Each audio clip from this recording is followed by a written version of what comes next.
बिस्मिल्लाहिर्रहमानिर्रहीम। अस्सलाम वालेकुम स्टूडेंट्स। आज के लेक्चर में हम स्टार्ट करेंगे एक्सरसाइज नंबर 6.3। लेक्चर स्टार्ट करने से पहले मेरे चैनल को लाइक, सब्सक्राइब और शेयर ज़रूर कर दें। इसके अलावा डिस्क्रिप्शन बॉक्स में मैं अपना व्हाट्सएप नंबर शेयर कर रही हूँ। ऑनलाइन ट्यूशन के लिए आप मेरे से उस नंबर पर रब्ता कर सकते हैं। स्टार्ट करते हैं। Question number 1 is identify the graphs of linear and non linear functions from the following. सबसे पहले तो आपने बताना है कि ये जो ग्राफ गिवन है ये लीनियर फंक्शन के हैं या नॉन लीनियर फंक्शन के हैं। तो इसके लिए सिंपल सी चीज़ याद रख लें कि जो स्ट्रेट लाइन होती है वो लीनियर फंक्शन का ग्राफ होता है। तो यहाँ सिर्फ स्ट्रेट लाइन ये वाली है तो ये लीनियर फंक्शन का ग्राफ होगा, लीनियर फंक्शन, और बाकी सब नॉन लीनियर फंक्शंस के ग्राफ होंगे। ये भी नॉन लीनियर है, ये भी नॉन लीनियर है क्योंकि इनमें से कोई भी स्ट्रेट लाइन नहीं है, और ये भी नॉन लीनियर होगा। इसके सेकंड पार्ट में हमने क्या बताना है, also indicate the graphs which are graphs of function by applying vertical line test. अब वर्टिकल लाइन टेस्ट क्या होता है कि वर्टिकल लाइन एक ड्रॉ करनी है। वैसे तो वाई एक्सिस भी एक वर्टिकल लाइन ही है, आप बेशक इसको देख के कर लें या खुद से इस तरह से एक लाइन ड्रॉ कर लें। अब अगर तो ये ग्राफ इस लाइन को सिर्फ एक जगह पे टच करे तो उस केस में हम कहते हैं कि ये जो ग्राफ है ये ग्राफ ऑफ द फंक्शन है। और graph of the function basically क्या होता है, जैसे यहाँ देखें, अब इस लाइन ने इस ग्राफ को दो जगहों पे टच किया है तो इस केस में it's not graph of the function.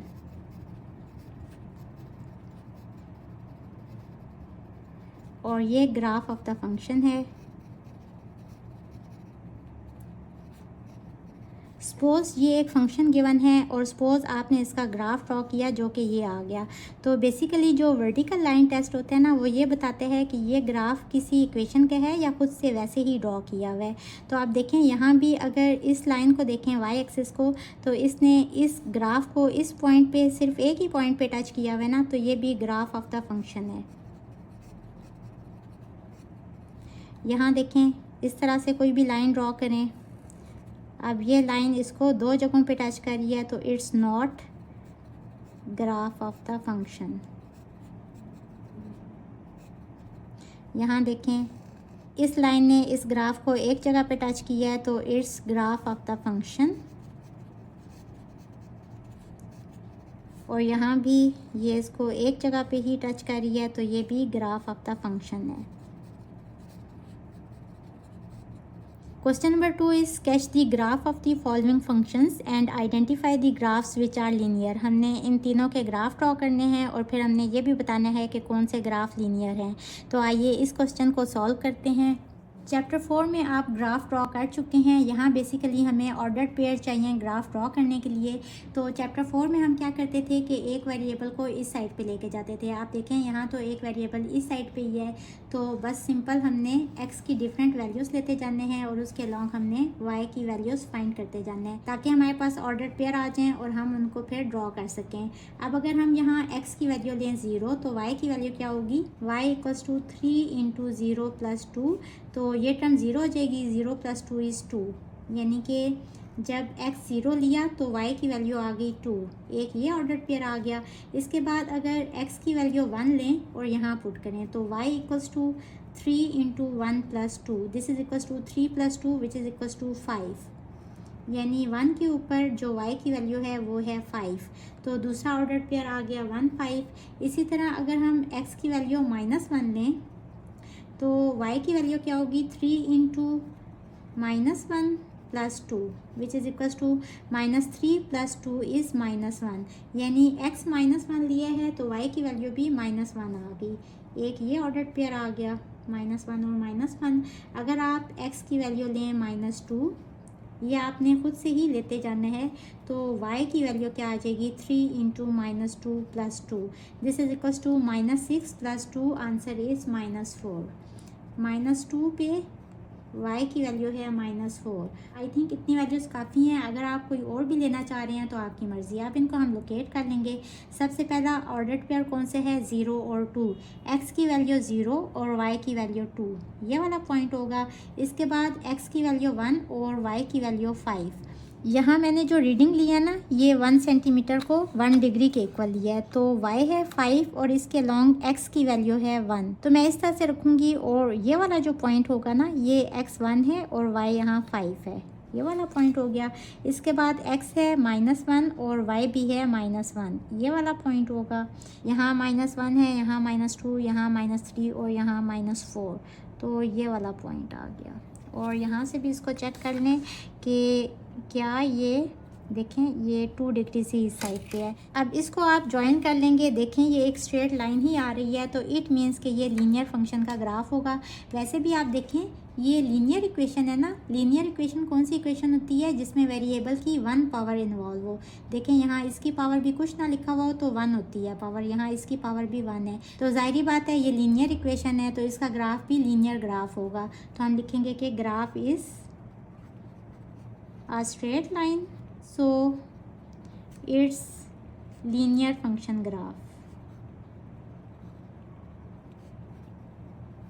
Question number 2 के सेकंड पार्ट में भी हमने ग्राफ ड्रॉ करने हैं। तो देखें कि y इक्वल है ना x के, तो इसका क्या मतलब हुआ कि x की जो भी वैल्यू लेंगे y की वही वैल्यू आती जाएगी। अगर तो x 0 लेंगे तो y का आंसर भी 0 आ जाएगा। अगर x की वैल्यू यहाँ 1 पुट करेंगे तो y की वैल्यू भी क्या आ जाएगी, y इक्वल्स टू यहाँ 1 ही आ जाएगा। अगर x की वैल्यू 2 पुट करेंगे तो y की वैल्यू भी 2 आ जाएगी। अगर x की वैल्यू -1 पुट करेंगे तो इसके लॉन्ग y की वैल्यू क्या आएगी, y इक्वल्स टू -1। अगर यहाँ x इक्वल्स टू -2 पुट करेंगे तो y इक्वल्स टू -2 आ जाएगा, क्योंकि y x के इक्वल है। तो इस तरह के फंक्शंस को कहते हैं आइडेंटिटी फंक्शंस, जिसमें x और y की वैल्यू सेम आती जाती हैं। अब देखने से ही पता चल रहा है कि ये लीनियर फंक्शन है, क्योंकि यहाँ वेरिएबल की सिर्फ 1 पावर इन्वॉल्व है। तो इस केस में यहाँ जो लाइन ड्रॉ होगी वो स्ट्रेट लाइन ही ड्रॉ होगी और ये ग्राफ होगा लीनियर फंक्शन का। तो आइए इसको लोकेट कर लेते हैं। 0 0 ये पॉइंट है, फिर 1 1 ये वाला पॉइंट है, फिर x भी 2 है, y भी 2 है, ये वाला पॉइंट होगा। इसी तरह x है -1, y है -1, ये वाला पॉइंट होगा। x है -2, y है -2, तो ये वाला पॉइंट होगा। अब इसको ड्रॉ कर लें तो ये एक स्ट्रेट लाइन ही ड्रॉ होगी। यहाँ इस तरह से आप एरो भी लगा सकते हैं कि x की कोई भी मैक्सिमम वैल्यूज़ लेते जाएं तो उसके लॉन्ग y की भी वही वैल्यू आती जाएगी। तो इस तरह से ये एक स्ट्रेट लाइन ड्रॉ होगी। Since graph of the function is a straight line, so it's a linear function graph. Third part में जो इक्वेशन गिवन है वो है y equals to x square. अब देखें ये लीनियर इक्वेशन नहीं है, क्योंकि यहाँ इसका वेरिएबल क्या है, हाईएस्ट वेरिएबल की पावर कितनी है, 2। तो इट मीन्स कि अब ये क्वाड्रेटिक इक्वेशन है। आपने ये याद रख लेना है कि अगर आप क्वाड्रेटिक इक्वेशन का ग्राफ बनाएंगे ना तो वो पैराबोला बनेगा, यानी कि इस तरह से या बनेगा ऐसे यू शेप, इसको क्या कहते हैं, पैराबोला। या इस तरह से बनेगा, इस तरह से। तो ये डिपेंड करते हैं, बेसिकली क्वाड्रेटिक इक्वेशन है ना, ax² + bx + c = 0। तो जो एक्स स्क्वायर के साथ वेरिएबल होता है ना a, अगर तो ये हो ग्रेटर देन 0 तो इसका मुंह ऊपर की तरफ से खुला होता है, और अगर ये a लेस देन 0 हो, यानी कि x² के साथ यहाँ नेगेटिव साइन आ रहा हो, तो ही a नेगेटिव होगा ना। यानी कि x² का कोफिशिएंट अगर नेगेटिव हो तो उस केस में ये नीचे से इस तरह से ओपन होता है, ये उल्टा u वाली शेप बनती है। और ये जो इसका हाईएस्ट पॉइंट होता है इसको कहते हैं वर्टेक्स। और बेसिकली ये जो लाइन होती है ना इसको कहते हैं लाइन ऑफ सिमेट्री, क्योंकि इस लाइन के इस तरफ और इस तरफ दोनों सिमेट्रिकल लाइंस बन रही हैं, तो इसलिए इसको कहेंगे लाइन ऑफ सिमेट्री। तो क्वाड्रेटिक इक्वेशन में अब यहाँ जो हमारा ग्राफ बनना है वो पैराबोला बनना है। तो सबसे पहले हम x और y के कोऑर्डिनेट्स इकट्ठे कर लेंगे। यहाँ नहीं, यहाँ ड्रॉ कर लें, क्योंकि यहाँ तो हमारा ग्राफ ऊपर ड्रॉ होना है, इस जगह पे ड्रॉ कर लेते हैं। अगर x की वैल्यू लें 0 तो y की वैल्यू भी 0 आएगी। अगर x की वैल्यू लें 1 तो y की वैल्यू 1² 1 ही होता है। अगर x की वैल्यू लें 2 तो y की वैल्यू क्या होगी, 2² = 4। अगर x की वैल्यू लें 3 तो 3² y की क्या वैल्यू आएगी, 9। इसी तरह -1 अगर इसकी वैल्यू लें तो -1 का स्क्वायर +1 हो जाएगा, y की वैल्यू +1 आ जाएगी। इसी तरह अगर x की वैल्यू लें -2 तो -2 का स्क्वायर +4, y की वैल्यू आ जाएगी +4। इसी तरह अगर x की वैल्यू लें -3 तो y की क्या वैल्यू आ जाएगी, -3 स्क्वायर इज़ +9, तो 9। अब इनको लोकेट कर लेते हैं, 0 0 ये पॉइंट है और मैंने बेसिकली 0.5 को 1 डिग्री के इक्वल लिया है और फिर 1 1 हमें पॉइंट चाहिए तो ये वाला पॉइंट होगा। स्केल को रख के कर लेते हैं। अब हमें क्या चाहिए, 2 और 4। x है 2 और y की वैल्यू है 4, यानी कि यहाँ 2 है ना, यहाँ 1, यहाँ 2, यहाँ 3 और यहाँ 4। तो बेसिकली मैंने 0.5 को 1 डिग्री के इक्वल लिया है, ये वाला पॉइंट होगा। इसके बाद 3 और 9, x है 3 और y की वैल्यू है 9। 9 के सामने जो x की वैल्यू है वो है 3, तो यहाँ से यहाँ तक 1 है, फिर यहाँ 2 है और यहाँ 3 है, तो ये वाला पॉइंट होगा। फिर इसके बाद x है -1 और y है 1, ये वाला पॉइंट होगा। फिर x है -2 और y है 4, तो देखें -2 और इसके सामने हमें चाहिए 4, तो ये वाला पॉइंट होगा। 9 और इसके सामने x की क्या वैल्यू है, -3, तो यहाँ से यहाँ -1 -2 और ये वाला पॉइंट -3, ये वाला पॉइंट होगा। अब इनको हम ज्वाइन कर लेंगे, तो देखें ये किस तरह की लाइन बन रही है। अच्छा मैंने 8 के सामने कर दिया, बट हमने 9 के सामने करना है। इस तरह से ये पॉइंट नहीं होगा, ये वाला पॉइंट होगा और यहाँ भी ये वाला पॉइंट। अगर आप इसको ग्राफ पे ड्रॉ करेंगे ना तो ज़्यादा अच्छा ड्रॉ हो जाएगा, इस तरह से, इस तरह से। देखें ये एक पैराबोला ही ड्रॉ हो गया है और ये चूँकि आप देखें स्ट्रेट लाइन नहीं है तो हम देखेंगे it's not a straight line. So graph of the function is non-linear। ये हमारा क्वेश्चन नंबर 2 कंप्लीट हुआ। Question number 3 is sketch the graph of the following functions. इस क्वेश्चन में भी हमने ग्राफ ड्रॉ करने हैं। यहाँ देखें एक्सपोनेंट में वेरिएबल है, यानी कि जब भी पावर में वेरिएबल हो ना तो इस तरह के फंक्शन को हम कहते हैं एक्सपोनेंशियल फंक्शन। पेज नंबर 132 पे गिवन है कि एक्सपोनेंशियल फंक्शन अगर हो तो उस केस में ग्राफ किस तरह से ड्रॉ होते हैं कि इस तरह से कोई लाइन आ जाएगी या इस तरह से या इस तरह से, इस तरह की लाइंस ड्रॉ होंगी इस तरह के फंक्शंस के लिए। सबसे पहले तो हमें y और x की वैल्यूज़ चाहिए, तो x की डिफरेंट वैल्यूज़ के ऊपर हम y की वैल्यूज़ फाइंड कर लेंगे। अगर x की वैल्यू लें हम 0 तो 3 की पावर 0, किसी भी नंबर की पावर 0 हो तो उसका आंसर आता है 1। इसी तरह अगर हम x की वैल्यू लें 1 तो 3 की पावर 1 आंसर इज़ 3। अगर हम x पुट करें 2 तो 3 की पावर 2 इक्वल्स टू 9। अब नेगेटिव में भी इसकी वैल्यूज़ ले लेते हैं। अगर हम x इक्वल्स टू -1 पुट करें तो y इक्वल्स टू 3 की power -1, this is equals to 1/3।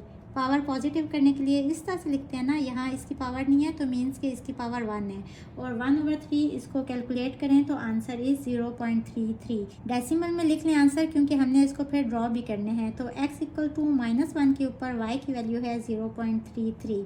इसी तरह अगर x इक्वल टू -2 लें तो y की वैल्यू क्या हो जाएगी, 3 की पावर -2, यानी कि 1/3 की पावर 2। पावर पॉजिटिव करने के लिए इसको नीचे ले गए, this is equals to 1/9 which is equals to, इसको कैलकुलेट करें तो 0.1।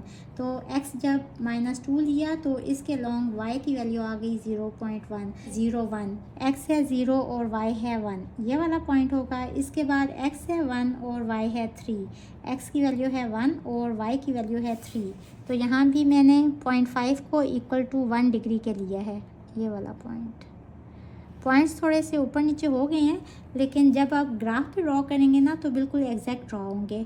x है 2 और y की वैल्यू है 9, x है 2 और y की वैल्यू है 9। तो इस तरह से रख के ना यहाँ से 1 सेंटीमीटर आगे लाइन ड्रॉ कर लेंगे, क्योंकि यहाँ से यहाँ तक 0.5 है और यहाँ से यहाँ तक 0.5 है। देखें यहाँ से यहाँ तक 1 और यहाँ से यहाँ तक 1, तो ये है 2, x2 और y 9, ये वाला पॉइंट हो गया। अब x है -1 और y की वैल्यू है 0.33, यानी कि देखें y की वैल्यू आप पॉजिटिव है तो 0.3, अगर इसके 10 हिस्से करें ना तो 0.1 बिल्कुल इससे थोड़ा सा ऊपर यहाँ आएगा 0.3, ये वाला। अब x है -2 और y है 0.1, इससे बिल्कुल ऊपर एक पॉइंट जो है फर्स्ट पॉइंट ये 0.1 होता है। जो एक्सपोनेंशियल इक्वेशन के जो ग्राफ होते हैं ना वो इस तरह के ही ड्रॉ होते हैं। ये हमने एक्सपोनेंशियल फंक्शन का ग्राफ ड्रॉ कर लिया। क्वेश्चन नंबर 3 के सेकंड पार्ट में जो फंक्शन गिवन है ना, ये एब्सोल्यूट वैल्यूड फंक्शन है। इसको कहते हैं absolute valued function.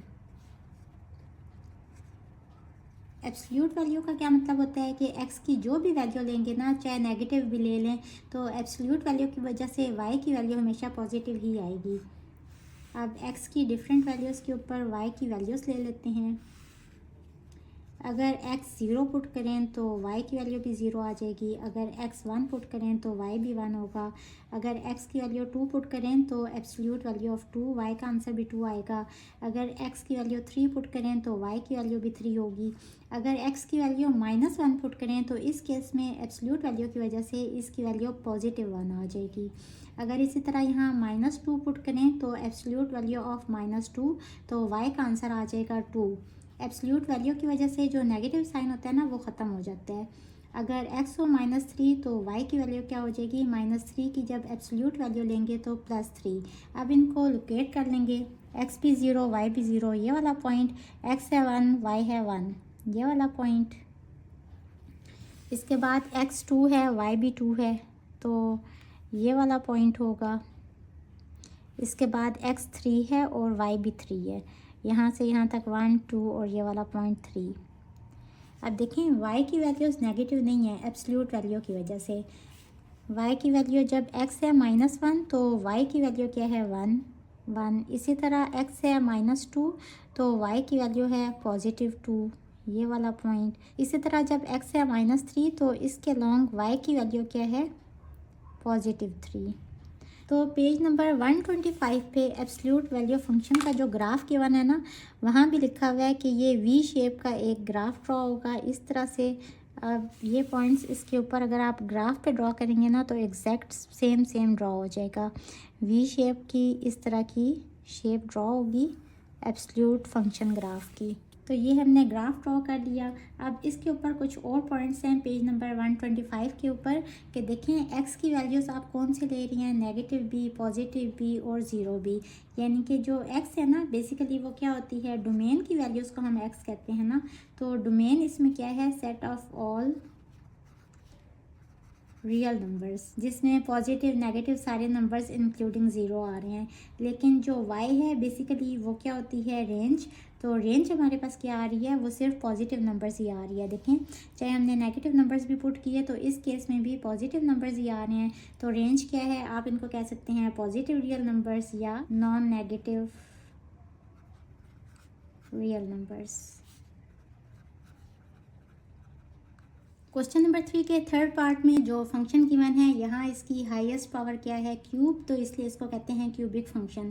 Page number 129 पे क्यूबिक फंक्शन का ग्राफ गिवन है कि वो किस तरह का ग्राफ होता है। या तो इस तरह से ऐसे सेंटर से ओरिजिन से गुजरता है 0 से, या फिर इस तरह से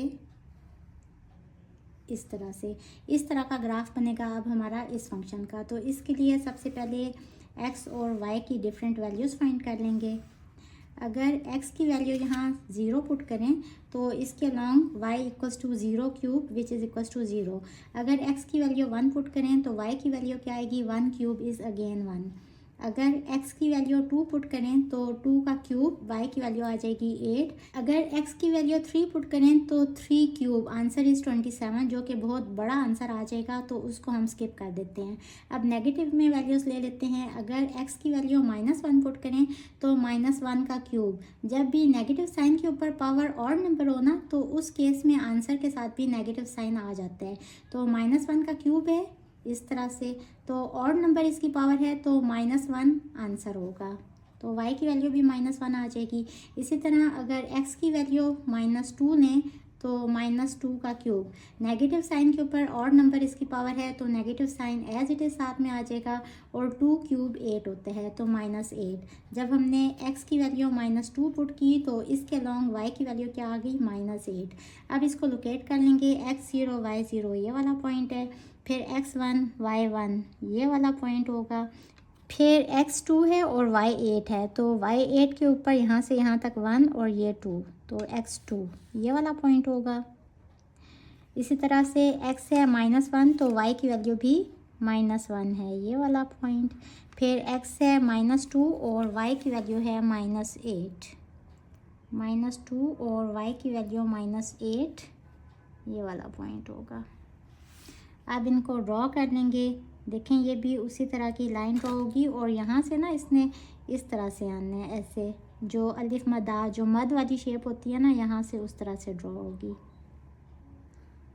इस तरह का क्वेश्चन भी आपको ऑब्जेक्टिव टाइप में आ सकते हैं कि what is the domain and range of the cubic function. तो क्यूबिक फंक्शन की डोमेन क्या होती है, बेसिकली एक्स की वैल्यूज़ होती हैं। तो डोमेन देखें, इसमें जीरो भी है, पॉजिटिव नंबर्स भी हैं, नेगेटिव नंबर्स भी हैं, तो ये पूरे का पूरा सेट ऑफ रियल नंबर्स है। और रेंज में भी देखें, पॉजिटिव नंबर्स भी हैं, नेगेटिव नंबर्स भी हैं और जीरो भी है, तो ये भी सेट ऑफ और रियल नंबर्स होगा। और देखिए अगर मैं एक्स की वैल्यू फ्रैक्शन में ले लूँ, सपोज मैं यहाँ एक्स की वैल्यू ले लूँ 1/2, 1/2 कितना होता है 0.5, तो 0.5 के ऊपर जो वाई की वैल्यू आएगी वो भी पॉइंट्स में आएगी। इट मीन्स के इस लाइन के ऊपर ना पॉइंट्स वाले नंबर भी इसके अंदर एक्स और वाई की वैल्यूज़ हैं। तो हम देखेंगे domain and range are the set of all real numbers. Part में जो फंक्शन गिवन है इसको कहते हैं स्क्वायर रूट फंक्शन। अब इसका ग्राफ ड्रॉ करने के लिए हमें उसी तरह से ऑर्डर पेयर चाहिए। वैसे तो पेज नंबर 130 पे स्क्वायर रूट फंक्शन का उन्होंने बताया हुआ है कि उसका जो ग्राफ बनता है ना वो इस तरह की फॉर्म का बनता है। तो सबसे पहले हम एक्स की डिफरेंट वैल्यूज़ के ऊपर वाई की वैल्यूज़ फाइंड कर लेंगे। अगर x की वैल्यू लें -2 तो -2 + 2 √0, y की वैल्यू आ जाएगी 0। इसी तरह अगर x की वैल्यू लें -3, -2 से छोटी कोई भी वैल्यू नहीं ले सकते। देखें इस साइड पे सारी है ना छोटी वैल्यूज़। अगर -3 लें तो y = -3 + 2 which is equal to √-1। हमें पता है आयोटा स्क्वायर इक्वल होता है -1 के, और स्क्वायर ख़त्म करने के लिए स्क्वायर रूट ले लें तो आयोटा की वैल्यू आ गई √-1, यानी कि y की वैल्यू क्या आ जाएगी इस केस में आयोटा विच इज़ इमेजनरी। तो इसलिए -2 से हम छोटी वैल्यूज़ यानी -3, -4, -5 नहीं ले सकते, क्योंकि फिर नेगेटिव साइन आ जाएगा ना स्क्वायर रूट में। तो उस केस में y की वैल्यू क्या आ जाएगी इमेजनरी। तो इसलिए हमने -2 से छोटी वैल्यूज़ नहीं लेनी। तो -1 वैल्यू ले लेंगे। -1 + 2 इज़ +1, +1 का √1 होता है। इसी तरह अगर x की वैल्यू लें 0 तो y की वैल्यू क्या हो जाएगी √2। इसको कैलकुलेट करें तो 1.4। इसी तरह अगर x की वैल्यू 1 ले लें तो 1 + 2 इज़ 3, तो 3 का √, होता है इक्वल टू 1.7। इसी तरह अगर x की वैल्यू 2 ले लें तो 2 + 2 इज़ 4 एंड 4 का स्क्वायर रूट, y की वैल्यू आ गई 2। तो इन वैल्यूज़ को आप लोकेट कर लेंगे। x है -2 और y है 0, तो ये वाला पॉइंट होगा। फिर है x -1 और y की वैल्यू है 1, ये वाला पॉइंट होगा। फिर x है 0 और y है 1.4, तो ये वाला पॉइंट होगा 1.5 से थोड़ा सा नीचे। इसके बाद है x 1 और y है 1.7। x की वैल्यू है 1 और y की वैल्यू 1.7, 2 से 3 डिग्रीज कम। फिर x भी 2 है और y भी 2 है, तो ये वाला पॉइंट होगा। अच्छा, अब यहाँ से तो पता नहीं चल रहा कि कौन सी लाइन ड्रॉ होगी। आप यहाँ एक और पॉइंट ले लें, क्योंकि स्क्वायर रूट है ना, तो अगर हम x की वैल्यू लेते हैं 7 तो 7 + 2 इज़ 9, तो स्क्वायर रूट ऑफ 9, y की वैल्यू आ गई 3, ताकि थोड़ी सी ऊपर भी हमारे पास वैल्यू आ जाए। x है 7 और y है 3, तो यहाँ से 3 डिग्रीज ऊपर, यहाँ तक 1 है, यहाँ तक 2 है और यहाँ तक 3 है, ये वाला पॉइंट होगा। तो ये हमने इस फंक्शन के ग्राफ को ड्रॉ कर लिया। क्वेश्चन नंबर 3 के लास्ट पार्ट में जो फंक्शन गिवन है इसको कहते हैं रेसिप्रोकल फंक्शन। और पेज नंबर 130 पे जो रेसिप्रोकल फंक्शन का ग्राफ होता है ना, बेसिकली वो फर्स्ट और थर्ड क्वाड्रेंट में ही ड्रॉ होता है, इस तरह से करके 2 हाफ्स में ये ड्रॉ होता है। तो इसको देखते हुए ना हमने इसकी डिफरेंट वैल्यूज़ ले लेनी है। सबसे पहले देखें, अब x -1 है ना, अगर यहाँ हम x की वैल्यू रखें +1 तो +1 -1 answer is 0। 1/0 is undefined which is equals to infinity. It means कि x की वैल्यू हमने +1 नहीं लेनी, उसके अलावा कोई भी वैल्यू हम ले सकते हैं। अगर यहाँ x की वैल्यू लें सपोज 2 तो y की वैल्यू क्या होगी, y = 1/2 -1, 2 -1 1 होता है और 1/1 इज़ अगेन 1। अगर यहाँ x की वैल्यू हम लेते हैं suppose 3, 1/2 which is equals to 0.5, तो x की वैल्यू 3 के ऊपर y की वैल्यू क्या आ गई 0.5। अब अगर इसको आप प्लॉट करें ना तो x की वैल्यू है 2 और y की वैल्यू क्या है 1, ये वाला पॉइंट होगा। अब x है 3 और y है 0.5। x3 के ऊपर y की वैल्यू है 0.5। तो इस ग्राफ में मैंने यहाँ से यहाँ तक 1 सेंटीमीटर को इक्वल टू 1 डिग्री लिया है, तो हमें चाहिए y की वैल्यू 0.5।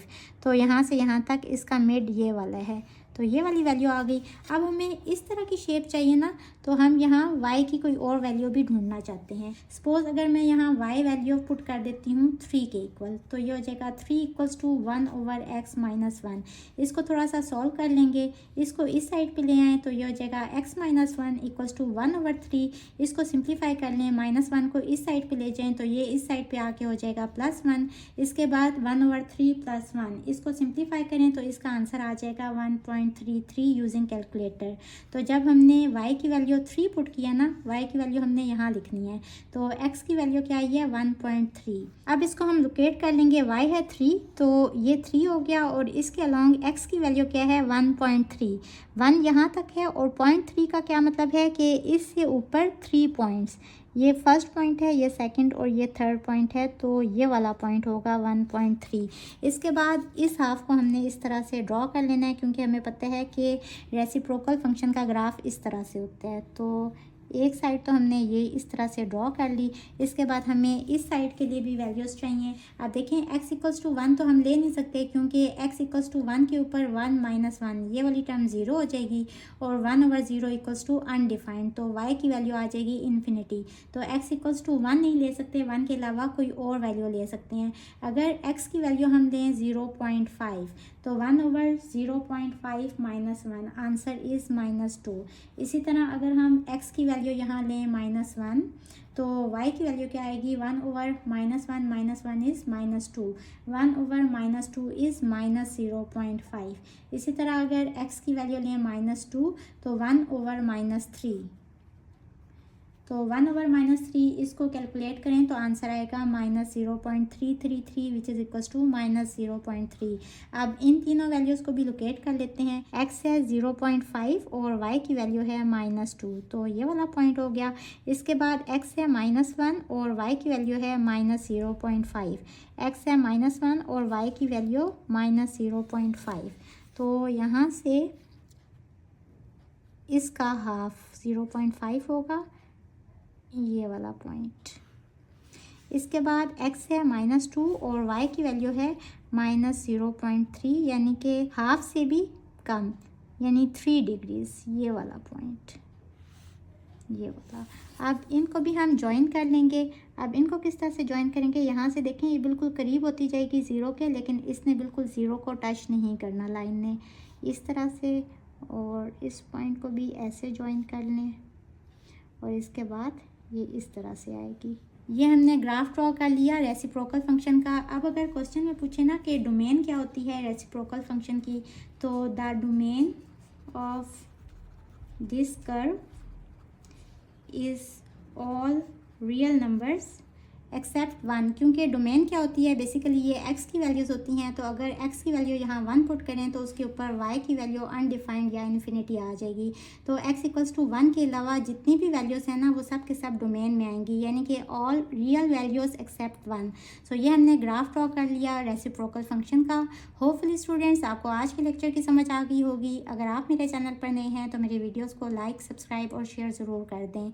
इसके साथ ही मुझे दें इजाज़त। अल्लाह हाफिज़।